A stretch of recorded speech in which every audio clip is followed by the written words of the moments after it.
So the topic for this talk today sort of arose for me this month after an interesting series of events, which proceeded to offer me a really strong lesson about what the Buddha calls the 8 worldly winds. So I thought I'd share some of the Buddha's teachings on these 8 things, which actually have numerous different names, including the vicissitudes or the concerns, the dharmas, conditions, attachments, lots of different names for these. But because I tend to love metaphor so much, I really like to just stick with the name worldly winds. And what I love to remember about these different winds is that just like the actual wind, we really don't have a lot of control over any of these. And we also can't determine how strong or how mild they are when they arrive either. But the important thing to remember is that the way we work with these winds when they do show up really encompasses the entirety of our practice. In fact, learning how to work with these is exactly what can lead us to the fruit of our efforts, which is equanimity, or more of a sense of balance and ease and steadiness in our lives. So as you might imagine, all 8 of these are incredibly important to keep in mind.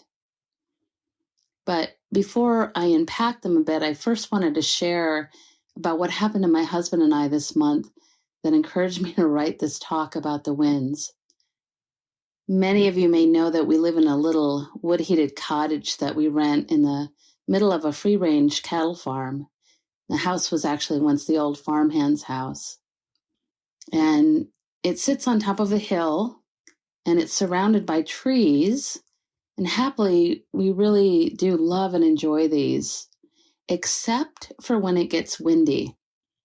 Unfortunately, when the wind comes, it rushes right up on the side of the house that faces the empty fields below it. And when it's strong, the house physically rattles. It's loud, actually. All the walls and windows shake. And when it's really bad, we end up sleeping in the middle of the living room in front of the wood stove.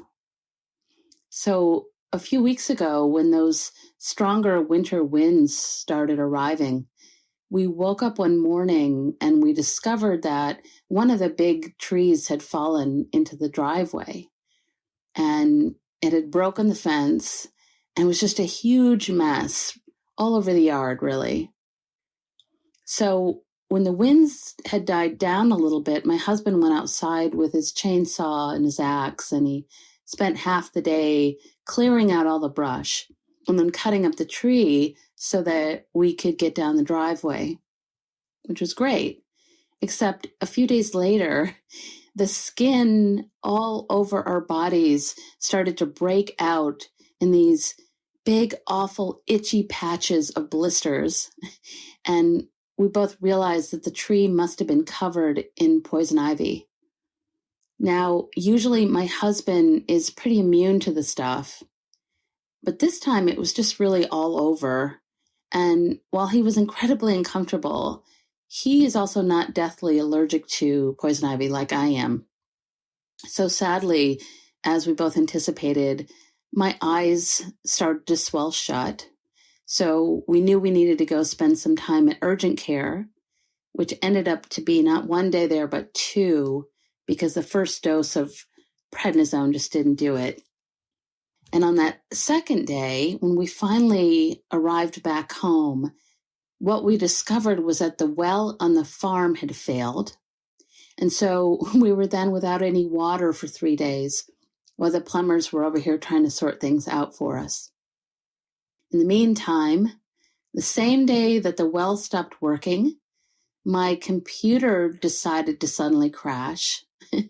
So while I was covered with poison ivy and very unpleasantly hopped up on massive doses of prednisone, I also had no water and no computer. And at the same time, I received an email on my phone letting me know that I didn't receive a local COVID relief grant that I'd spent a lot of time applying for. And a dear friend who I walk with once a week called to let me know that she and her whole family had likely been exposed to someone who was very sick with COVID. So in summary, it was just one of those weeks, which I know that we've all experienced, when the more difficult winds seem to arrive with fierce force. And unfortunately, the gusts just seem to keep coming without a lot of breaks in between. And of course, there are times in each of our lives where it can feel like a whole month of storms, or maybe even a year or two of these kind of whirlwinds where the wind just keeps coming or even getting stronger, again, without a lot of quiet or even sunshine in between.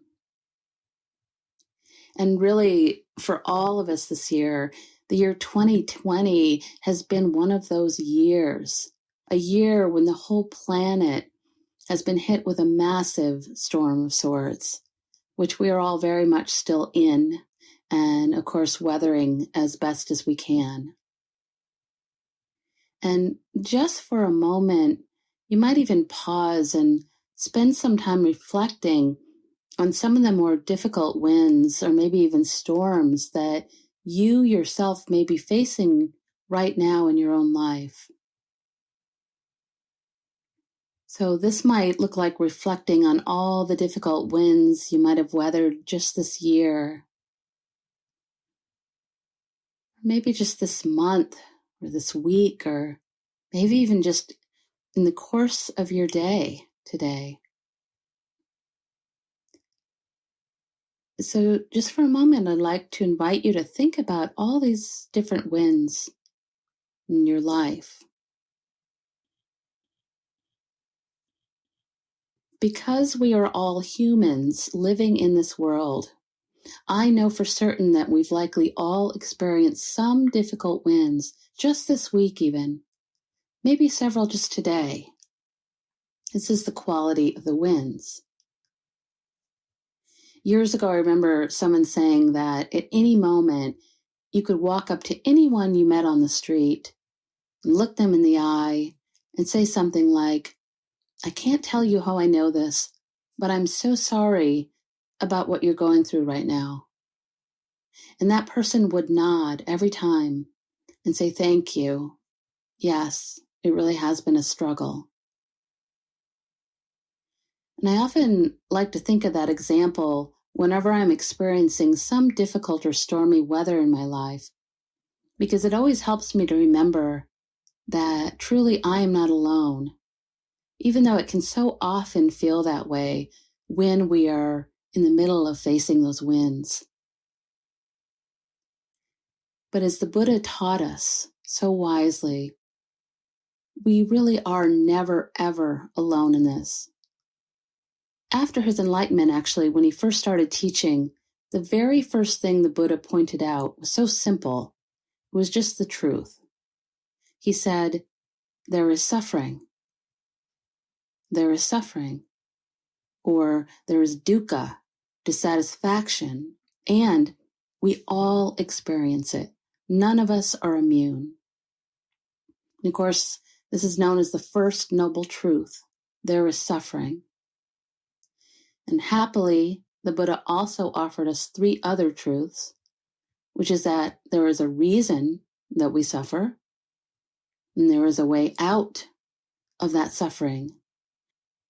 And that way is the Noble Eightfold Path of practice. And the idea is that as we walk along the path, what we will all encounter are those 8 worldly winds, which, by the way, we are not being asked to avoid or somehow transcend, but instead to understand for what they are and to learn from them. We can actually use them to grow if we choose to. These 8 worldly winds are actually 4 pairs of opposites, which I find can be helpful to remember them, since if we just remember the first 4, we can remember the other 4. All 8 of them are universal conditions which simply swirl through our lives continuously, just like the wind. They're really unavoidable. They actually include both the difficult winds as well as ones that can feel more pleasant. So they include, and these are opposites, gain and loss, pleasure and pain, good reputation, bad reputation, sometimes also known as success and failure, and finally praise and blame. Now repeat those: gain and loss, pleasure and pain, success, failure, praise and blame. And again, if we really start to notice these, we can see that the combinations of these 8 can arise and pass sometimes minute by minute. And of course, just like the weather, they can feel either fierce or maybe just slightly breezy. Either way, through our practice, we might also start to notice how much we're really affected by each of these, how much control we give to them sometimes, or how much we let them swirl us around, if you will. The Tibetan Buddhist master Lama Yeshe says the winds can often create what he calls the constant yo-yo effect. And he describes it this way: I get a present. I feel so happy. I lost that wonderful gift. I'm so unhappy. Somebody says, you're wonderful, and you feel up. Somebody says, you made a mistake, and your mood goes down. Just this week, actually, I experienced a simple example of this. I was reading some of the comments about a talk I'd posted recently, and the first commentator wrote that she really appreciated hearing my laughter throughout this talk, and that she'd been laughing right along with me. And in the very next comment box, someone else had written that while they had enjoyed my talk, they found my laughter just totally distracting. So in the span of about 30 seconds, I got to experience those 2 opposites, praise and blame, right there in the same moment. It was so interesting. Reminded me of a famous passage from the Buddha, who was actually criticized quite frequently when he was alive. In the Dhammapada, he tells us, this has been going on through the ages. They criticize the silent ones. They criticize the talkative ones. They criticize the moderate ones. There is no one in the world that escapes criticism. There never was and never will be, nor is there now, the wholly criticized or the wholly approved. So I find that so helpful to remember that being criticized is just one of those 8 worldly winds, and it happens to all of us. Yet, as we all know, whenever the more difficult winds arrive, those winds of loss or pain or a feeling of failure or being blamed somehow, they can often just feel so ominous, can really sometimes mentally and emotionally knock us right over, just like that big tree, all over the driveway. Can really feel like that. And as we're lying there, maybe broken into 100 different pieces all over the driveway, it can sometimes feel like this is now a permanent kind of situation, that things will never change. But the truth is, if we can learn to understand and work with these winds instead of against them when they arrive, eventually we really can stand back up and clean up the mess, and the sun does return, and maybe even eventually a new tree grows up in its place. It's really just the nature of life itself. As the writer Thoreau reminds us, it was summer, and now again it's winter. Nature loves this rhyme so well, she never tires of repeating it.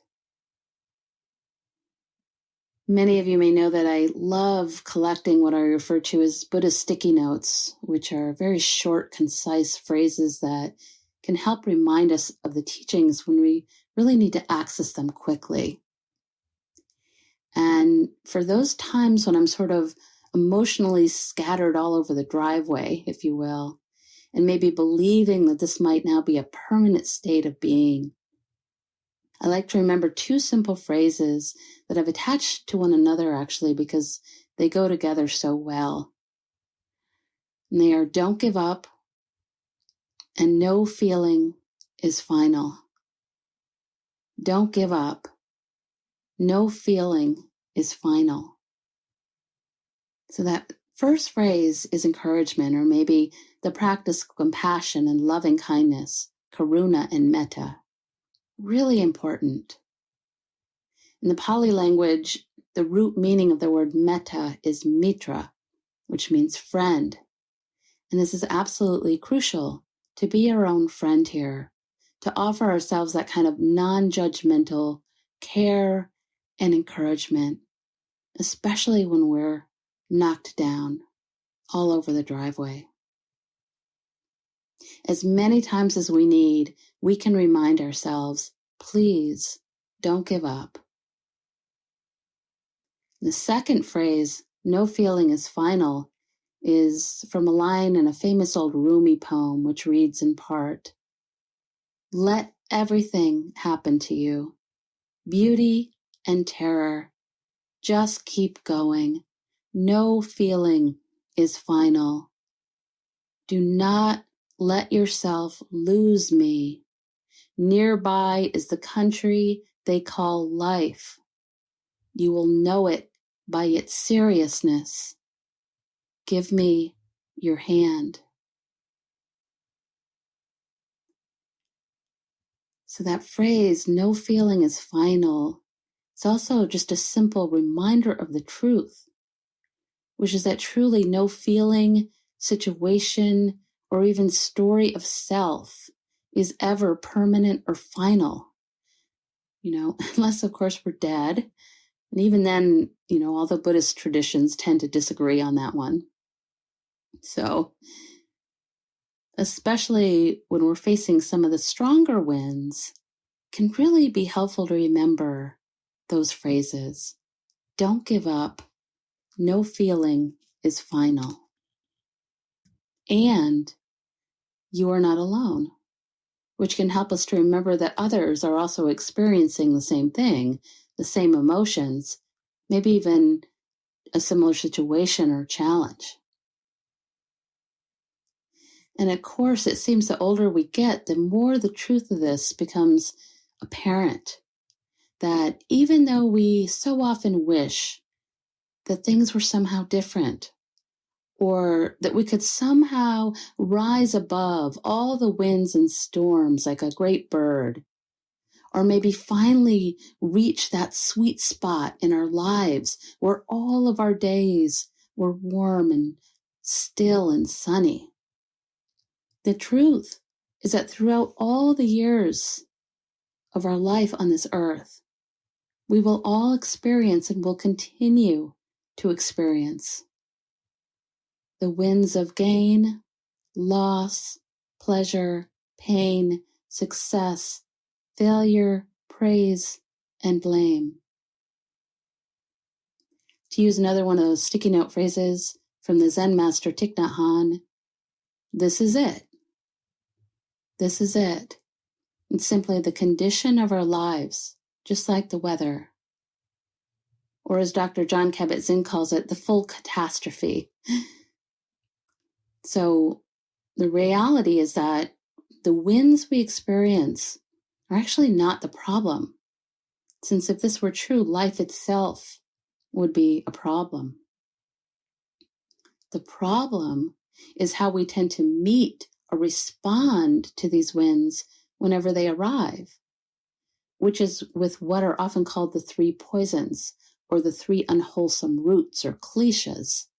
These include wanting, or greed, clinging, attachment, not wanting, or aversion, or even hatred, and finally delusion, which is often considered not being able to see things for what they truly are, which is impermanent, impersonal, and dissatisfactory or not permanently satisfying, which you may also recognize as the three conditions of existence itself. In the Lokavapati Sutta, where the Buddha first introduces the teachings of these 8 worldly winds, he tells us this: gain, loss, status, disgrace, censure, praise, pleasure, pain. These conditions among human beings are inconstant, impermanent, subject to change. Knowing this, the wise person, mindful, ponders these changing conditions. Desirable things don't charm the mind. Undesirable ones bring no resistance. Ones welcoming and rebelling are scattered, gone to their end, do not exist. And so when we consider these, we might think of the 8 worldly winds as the 4 main things that we like and tend to become attached to, gain, pleasure, success, and praise. And 4 main things that we don't like and try to avoid: loss, pain, failure, and blame.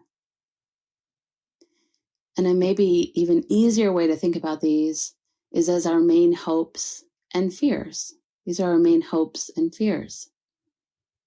So for instance, we might find ourselves constantly hoping for some sort of gain, pleasure, success, or praise, and being frequently afraid of some loss, pain, failure, or blame. And as a kind of practice, if you're curious, you might even start to consider how much of your mental space each day, maybe even each minute, is occupied with these 8 worldly winds. So, for example, you might just consider or ask yourself, how much time do I spend hoping for some sort of gain, pleasure, success, or praise? How much time in my life? Or how much time do I spend feeling afraid about loss or pain, failure, blame? Can be an incredibly eye-opening practice to see where we place our mental energy each day, or rather see what winds seem to be very frequently spinning us. You might even take a moment to consider which one of these winds is particularly fierce in your life right now. Which one has been blowing the strongest lately? So for instance, maybe you're really wanting something right now. Or maybe you're really afraid of something. You might even consider if maybe these 2 things are linked, as they often are. Remembering as you consider that, again, this is the human condition. We all do this wanting, not wanting. We all do it. The problem is, whenever we're caught up in the swirl of these winds, or maybe a storm or even a tornado of these winds, what happens is that we're so busy spinning around in the narratives that we've created that we're missing out on our actual lives as they're happening, because we're not truly living them. Again, from the Lokavapati Sutta, the Buddha tells us this: monks, which means us, monks, these 8 worldly conditions spin after the world, and the world spins after these 8 worldly conditions. Which 8? Gain, loss, status, disgrace, censure, praise, pleasure, and pain. These are the 8 worldly conditions that spin after the world, and the world spins after these 8 worldly conditions. And of course, if you can stay with the metaphor of the wind, the more and more we spin around in our own narratives or try desperately to either run away or hold on, the more stormy our lives become. And we end up just spinning and spinning instead of becoming more and more still and steady, becoming that calm presence that can rest in the center of the storms. And when we're really letting those winds spin us around, sadly, we're missing out on the preciousness of this very moment, the present, which is all we truly have. Now, of course, this does not at all mean that we need to let go of all of our dreams and hopes and goals. Of course we don't.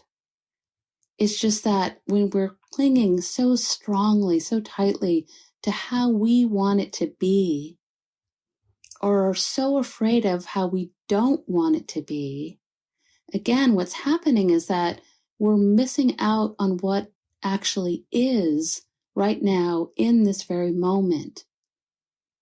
We're missing out on the lives that we're actually living right now. And honestly, we're also missing out on the mystery of what could be.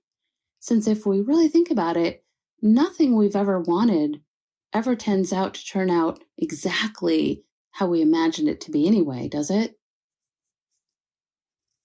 And of course, it also doesn't mean that life isn't sometimes truly painful, because sadly, as we all know, it really can be. It's just that when we are not living our actual moments, even the painful ones, we are missing out on what it means to be human altogether. We are missing out on experiencing the preciousness of this fleeting, alive, awakened life. Many years ago, the journalist Bill Moyers was interviewing the great Joseph Campbell, who spent a lifetime exploring the wisdom of all the great myths in religion, when Campbell surprised him by saying this. He said, "People say that what we're all seeking is a meaning for life." He said, "I don't think that's what we're really seeking. I think that what we're seeking is an experience of being alive so that we actually feel the rapture of being alive." And that phrase, the rapture of being alive, reminds me of this great metaphor I like to remember about how the wind creates different waves in the water, and how in the teachings, our emotional lives are often likened to that of the ocean. So you might imagine that we are the ocean, if you will, and that it is our common tendency, all of us, to want to only experience those waves or winds of gain, pleasure, success, and praise, right? We tend to really welcome those, maybe even seek them out. And of course, we also tend to want to resist the waves that come that are filled with grief or anger, sense of failure or blame. It's our human tendency. Problem is, whenever we resist or try to black out all the difficult waves that arrive, what happens is that we ourselves tend to become more like ice cubes as we block it out. So sadly, in our efforts to protect ourselves, what's happening is that we only end up hardening our own hearts. So instead of protecting us, what happens is that not only do we lock in whatever the wave brought, the grief, anger, blame, etc., we also end up blocking out our full capacity for joy or our full capacity for experiencing life itself. So what the teachings are urging us to practice is to ride all the waves of our lives fully, allowing each of these to be experienced as they arrive, and to let ourselves fully feel them, to feel the joy and the gladness when it comes. Feel it fully and let it go, along with the grief and the anger, whatever it is, without automatically acting out on these emotions or clinging on to them or resisting them. We let them flow through. We're also being asked to fully investigate these winds when they arrive, to open up to them and see what they might have to teach us, and allow them to soften us so that we can truly start to experience that rapture of being alive. Many years ago, there was a famous phrase attributed to John Kabat-Zinn that was turned into posters I used to see at some of the retreat centers. It's a really common phrase, so you may have heard it, but it relates to this teaching. It was, "You can't stop the waves, but you can learn to surf." You can't stop the waves, but you can learn to surf. And recently I was listening to a talk by another one of my teachers, Jonathan Faust, who offered a shorter version of that phrase, which was simply surfs up, surfs up. I just love that because it's so simple, and it's actually a great practice because it involves an awareness on our part that a wave is arising, surfs up, and it's also really light, which I think adds a little humor into the mix when the winds aren't so strong. We might even use it as another one of those sticky note phrases as a reminder to us that, this is it. One of the winds is simply arising. And instead of resisting or holding on, we can instead practice becoming open to fully knowing what it is that's flowing through. And quite honestly, this opening up to the knowing really is the whole practice. Learning how we can courageously soften and open more and more instead of clinging or resisting, and in doing so, discover true wisdom. My very favorite Buddhist nun, Pebra Chodron, says it this way: we want to know our pain so that we can stop endlessly running. We want to know our pleasure so that we can stop endlessly grasping. Then somehow our questions get bigger and our inquisitiveness more vast. We want to know about loss so we might understand other people when their lives are falling apart. We want to know about gain so we might understand other people when they are delighted or when they get arrogant and puffed up and carried away. When we become more insightful and compassionate about how we ourselves get hooked, we spontaneously feel more tenderness for the human race. So, in essence, when we're working with these 8 winds, what we're really practicing is the quality of equanimity, which again is the fruit of our whole practice.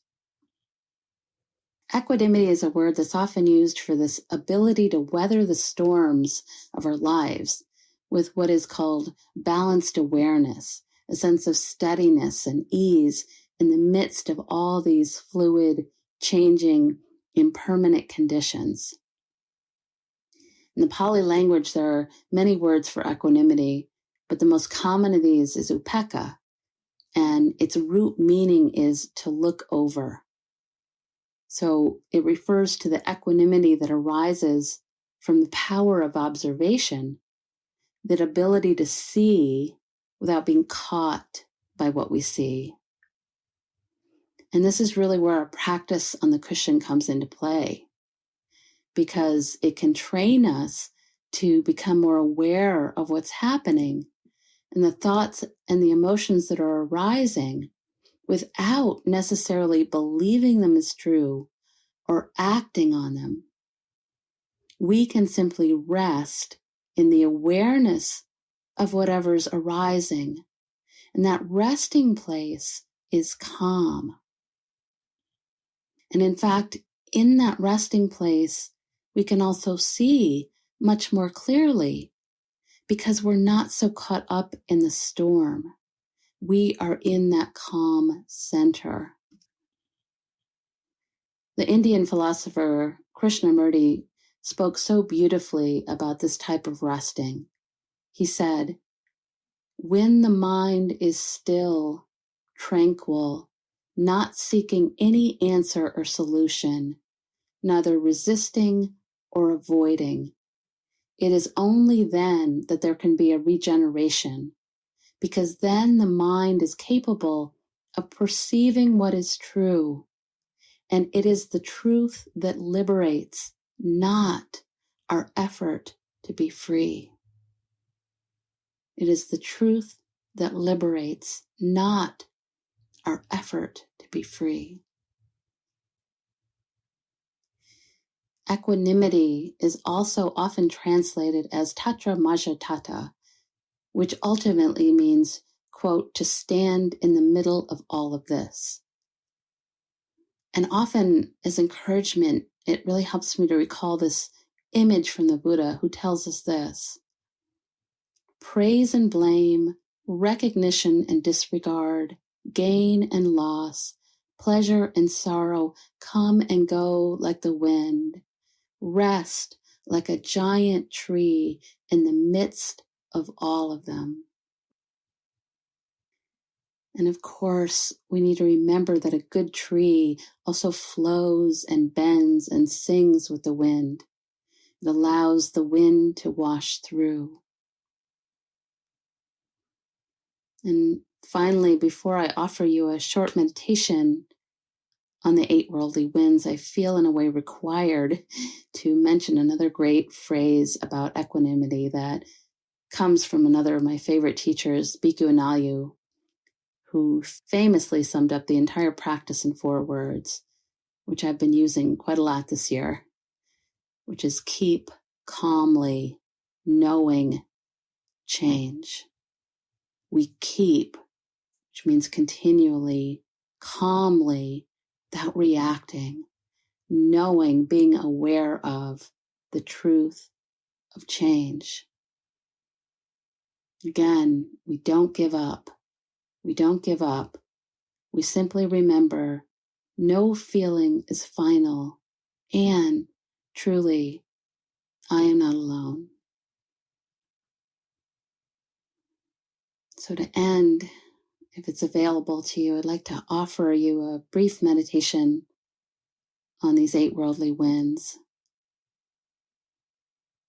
So you might just find a comfortable sitting posture. Maybe begin by taking a nice deep breath in and slow breath out.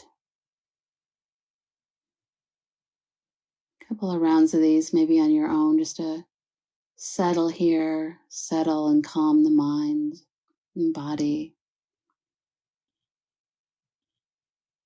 Becoming more still,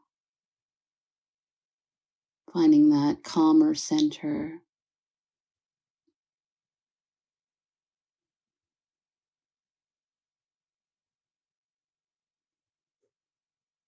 To help yourself feel a little more grounded.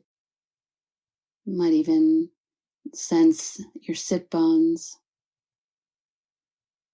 and the weight of the sit bones on the chair cushion. Or if you're walking, maybe the feet on the earth, connect with that, sensing the breath.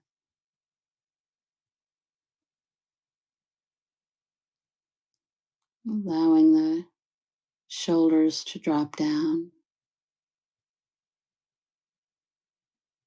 Letting the hands be soft and open.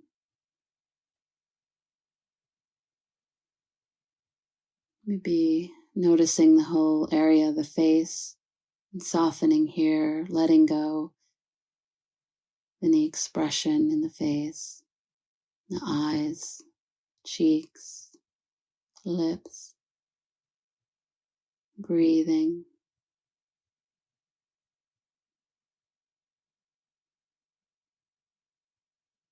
Letting the tummy be soft.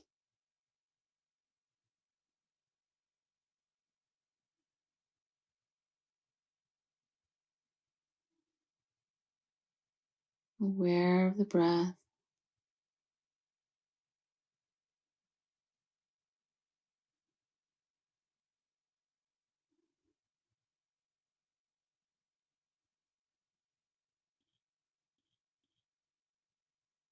And as you're ready, I'd like to invite you to consider some of these questions.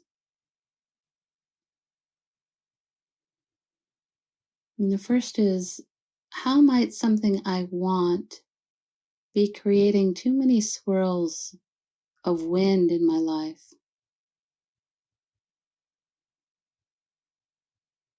How might something I want be creating too many swirls of wind in my life?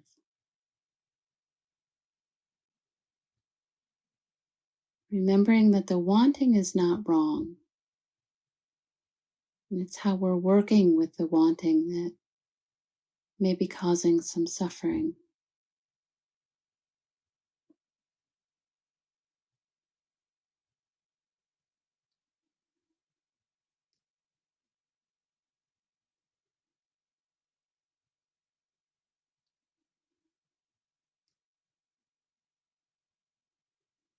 You might now consider, how might something I don't want be creating too many swirls of wind in my life? How might something I don't want be creating too many swirls of wind in my life? Again, remembering that the not wanting is not necessarily wrong. It's in how we're working with the not wanting that may be creating suffering.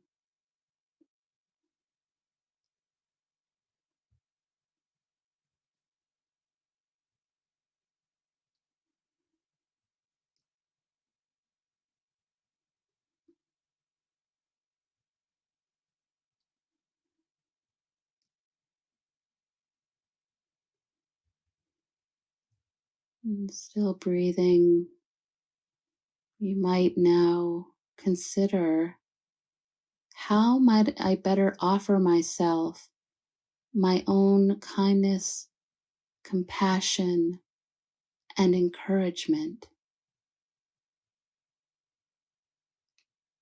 How might I be a better friend to myself in this moment?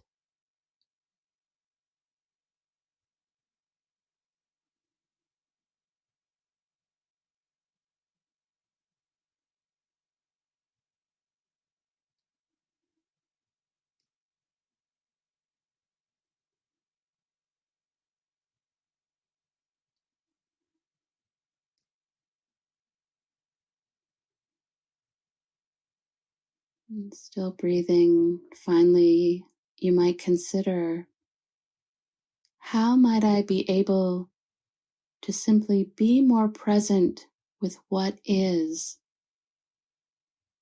and remind myself that no feeling is final?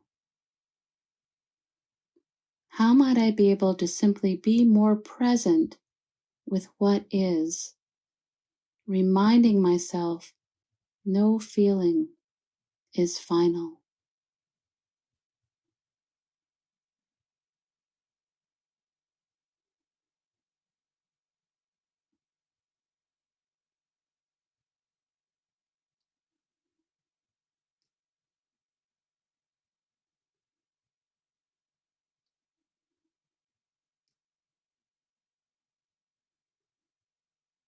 And finally, just listening to these words from Fred Lamont, who tells us, "Pilgrim, traveler, isn't it time to depart from the kingdom of fear?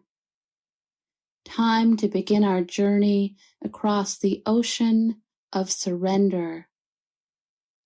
Yes, this body is a frail boat, but it holds a vast sail unfurled before the breath of the beloved. And whether the night is covered with clouds or clustered with stars, we move through waves of sleep and waking under the boundless dome of a mother's silence.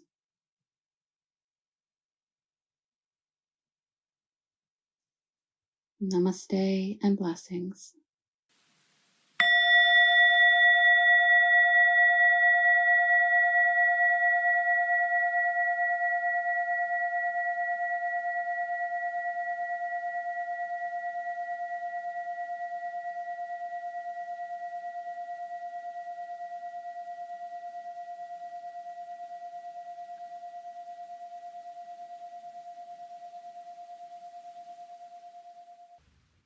I hope you enjoyed this talk. These talks are always offered freely so that no one is ever denied access to these teachings, and your support really makes a difference. Dana is an ancient Pali word meaning spontaneous generosity of heart. If you feel inspired to offer dana, you can do so by visiting my website at www.mindfulvalley.com. Thank you so much.